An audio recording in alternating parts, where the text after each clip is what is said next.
Play ball!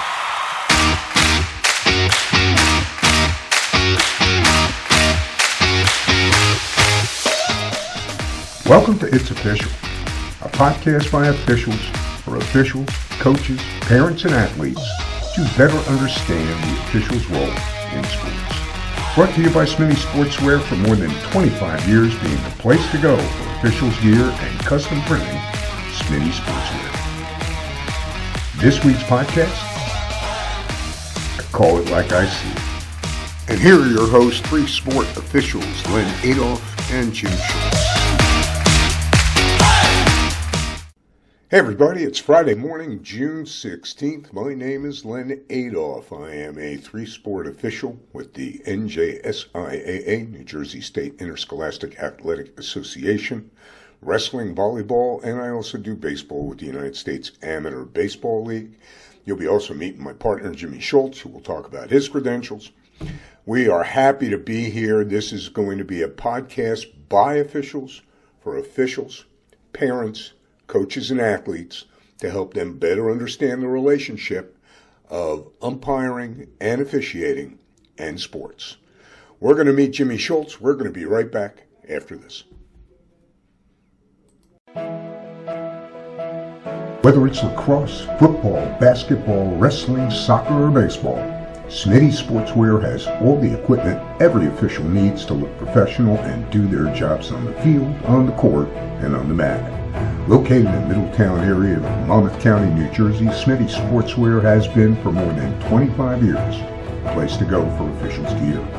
And here's something you may not know: working with businesses, groups, organizations, schools, and sports teams, Smitty's provides the perfect fundraising program. We've been doing it for years.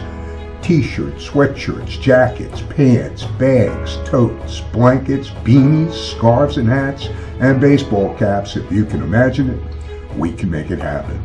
Online ordering is easy. Go to Smitty's, SMITTEEZ.com. Customer service is second to none. Smitty Sportswear, a proud sponsor of It's Official.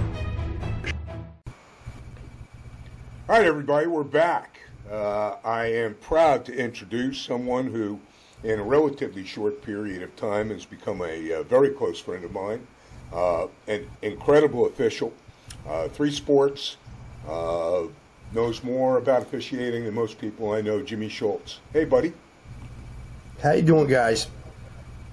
Talk to us, give us a little bit about your background, Jimmy. Tell the folks out there in the audience about your expertise. Well, I'm very involved with sports. I've coached my daughter's softball team, basketball team. Me, myself, I'm a wrestling official, number one. Number two, I've become a baseball official. And in the span of like 30-some years, yeah, I've seen a lot of stuff out there that really opens your eyes. So, well, and that's what we're here to talk about. So let's talk about how this originally started. I got involved in baseball through you. I started to get frustrated at the process in dealing with the parents and the coaches and the kids and the criticisms. And bear in mind, both you and I are long-time wrestling officials who do varsity and who are used to taking abuse, I suppose. I decided it was time that maybe we produce a forum that gives everybody the opportunity to talk about being an official. There's a terrible official shortage, and we're going to talk about that very shortly. Let's look at some of these things, Jimmy, and then after we look at them, you can comment on them. Let's start with this one.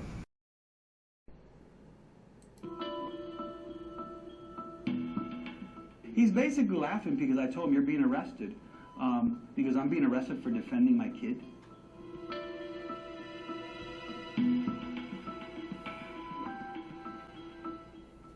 There is no reason for you to take this to this level. You know, you don't defend your kids like this, especially at a game. And this is not his first time. However, it never got to this level where he actually struck someone. So that's number one. Let's look at number two. Yep, so I just got done with a game out here. Some 12 game. Guess what? Top of the second inning, I just called it because I'm not doing this anymore. A local baseball umpire took to social media to vent his frustrations with the current state of youth sports. Stupid ass catcher drops the glove 6 inches because he was upset about 2 calls earlier in the game. So he drops his glove, I get hit in the face. And then all I'm doing is getting his at by the head coach and the fans the entire game, so I just left. So they can go figure it out and finish that game. Now let's take a look at number 3. The country, brawls are breaking out at youth baseball games.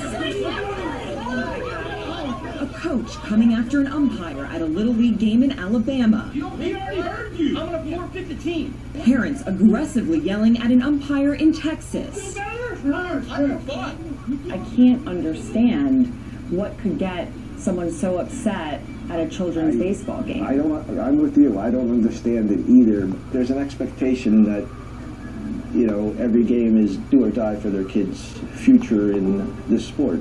The physical and verbal abuse by parents is having a dramatic impact, an umpire shortage. Since 2017, the number of youth umpires in the U.S. has dropped. And at the high school level, there are nearly 20,000 fewer referees across all sports than before the pandemic. Okay. So, let's talk. Tell me what you think about what you just logged.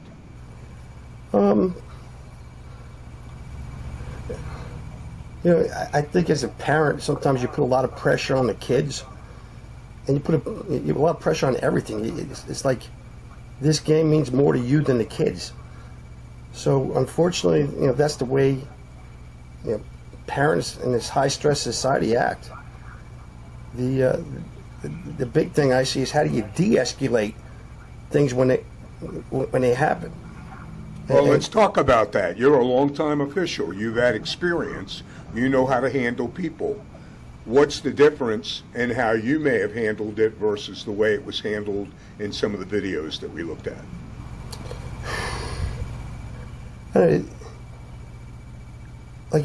This is baseball. My big sport is wrestling.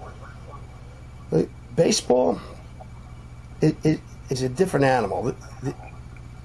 They're all focused on you, especially on the plate. But it happens on the bases too. There's a call. You can't argue balls and strikes.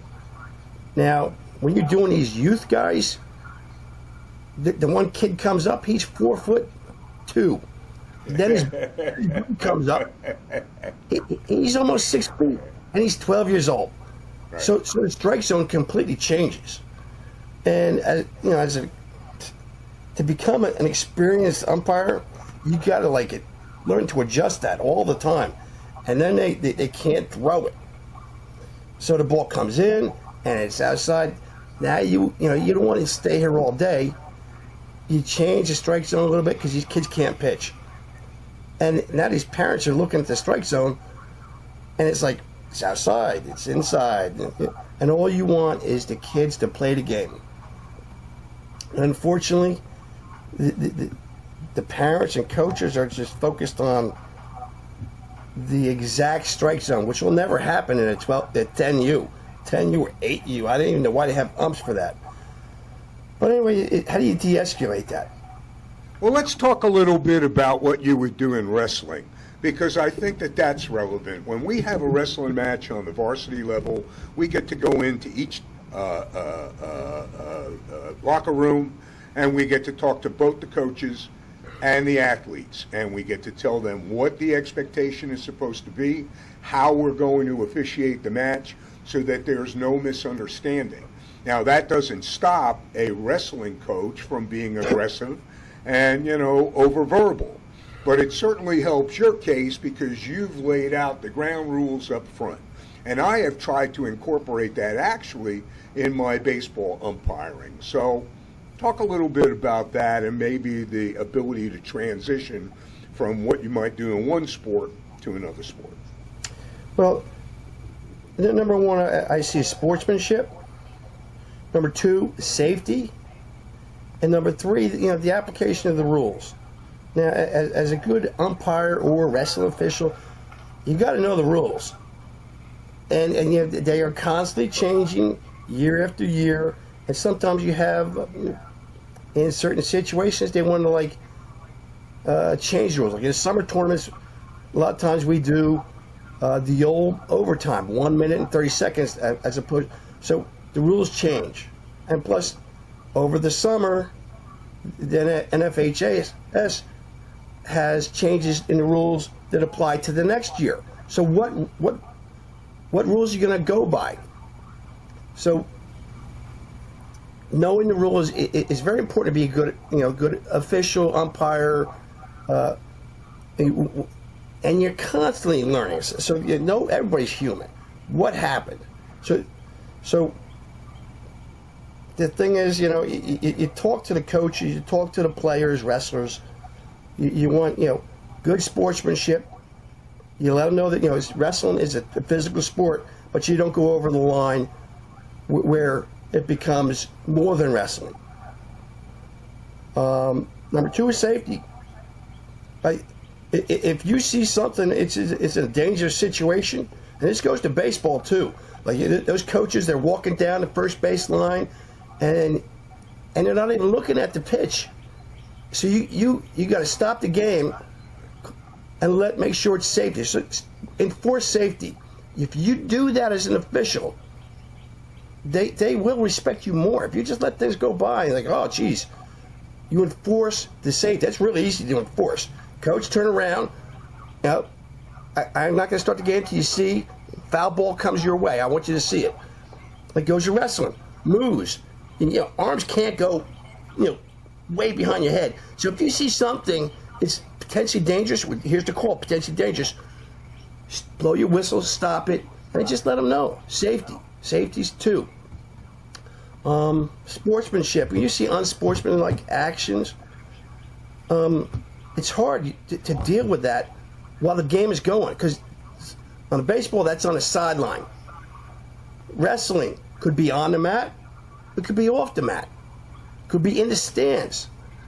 So when it's in the stands and these guys are wrestling, how do you deal with that? Kids could be looking, for a pin or something, and this whoever this person is, parent might be, going berserk, and it could incite other people to, not act in a sportsmanlike manner. Absolutely, and I know that you probably do the exact same thing that I do, which is I tell the coaches when they come out and shake their hands and they do the coin flip that it's really important. Everybody looks to them. If they keep their composure, then usually the people in the stands will keep their composure. And like you said before, you actually hold the coaches accountable for the parents in the stands as well, too. The athletic director, clearly. I mean, all of that is normally the case anyway. Well, the big thing is, Len, you had 3 different videos we looked at. Some assault. What was those things are highlighted because those are the things you don't want to see. Sure. So the thing is, what happens out there? People will remember those negative things. Then every once in a while, hey, you win a state championship, you win a tournament, everybody sees that. But it's those things that happen that nobody forgets. So you can't take them back. So do the right thing. As an umpire or official, you're not perfect. The thing is, you as applying the sport, playing the game, you got to take the upper hand and deal with the situation. Maybe take a time out as a player and talk about it. Hey, what was that? There was a ball. I had it outside. And sometimes I tell the catcher, you know what? I think that was close. I gave you that one, or because there's no. You say that there's no makeup calls, but you want fairness. So, and communication is important as well too. And there's nothing wrong with communicating to both sides and keeping everything under control. And you do that by communicating actively, my opinion. But before any game or match, you want to like address the coaches. I like it on a first name, of course. And not Mr. Adolf. It's Len. I'm Jim. I got to play tonight, or we're doing a match tonight. You got any questions? You address that. And any kind of break where there might have been a situation, you talk to them. Just a little thing. Look, yeah, I saw a little different, Coach, or I didn't see that because I was not in the position that you were. Absolutely. Well, we're going to do the right thing here. We're going to take a quick break for our second ad, and we'll come right back to finish up the show.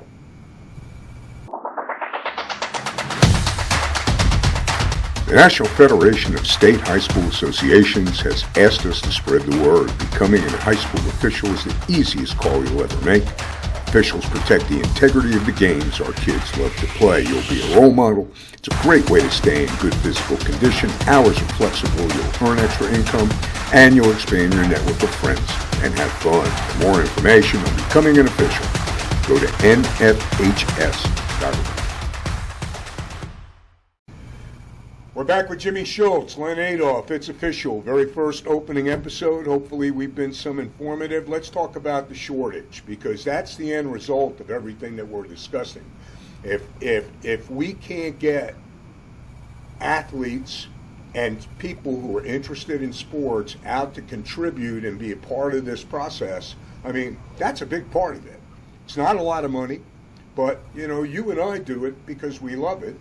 The money's not bad. We don't complain about that. But as I said to a coach the other day, here's the $60 for my game. If you don't like the way I called the game, I'll give it to you right now. Yeah. It's like poking a bear. But the thing about the shortage is, you do have issues that happen, and young officials don't know how to deal with that, and we need young guys to come in there and step up. It's not an easy task, and if you got coaches or parents yelling at these young guys, they're just going to go bag groceries at the store. Why deal with that? So as far as the shortage, that's one of the reasons. You said, that the pay is good. Sometimes the pay is not that good. You figure it out. You do one game, you drive 40 minutes to get there. And I'm talking baseball. Okay, that's 40 minutes there, 40 minutes. So let's just say it's an hour and a half driving distance, round trip. You do the game. They got time limits. It's usually about 2 hours. Let's just say 2 hours. So 3.5 hours to make, you said $60? What's the rate? That's less than $20. That's like, that's not that good. So unless you live right in the town, it's not the best paying. You want to do 2 or 3 games, and sometimes you don't want to do that. Another thing to think about is, look, for me, I got a family life. I want to balance my stuff out. I got the signers texting me, calling me, emailing me. Can you do this game? And I can't. I got other things to do. So there's a shortage because people have that. So there are some umps out there. I think Lenny's starting to be one of them. He's doing like 10, 15 games a week. But I know he's got a life. So he's got to do other things. So I tell my guys, I'm also an assigner, balance your stuff out. If you're doing baseball, you want to do 3 or 4 games a week, that's what you do. So and the assigners know that. So we need people pick it up. Well, Jimmy, these are the things that you and I are going to talk about every week. We have different topics that we're going to discuss. We're going to enjoy bringing on people who have experience in officiating, in assigning, in coaching. We've got a number of episodes already lined up. This was a pretty good first episode, Jim. We did good, brother. Yeah. Hey, talking about a sport or talking about what's behind the scenes as an official, brings more clarity to what we're doing. So, absolutely. All right, everybody. We're coming to you from New Jersey. I'm Len Adolph. Jimmy Schultz is on the other side. We'll be back next week. It's official. Episode 2. It is official. Have a great week. Take care. Put it in the books. Put it in the books.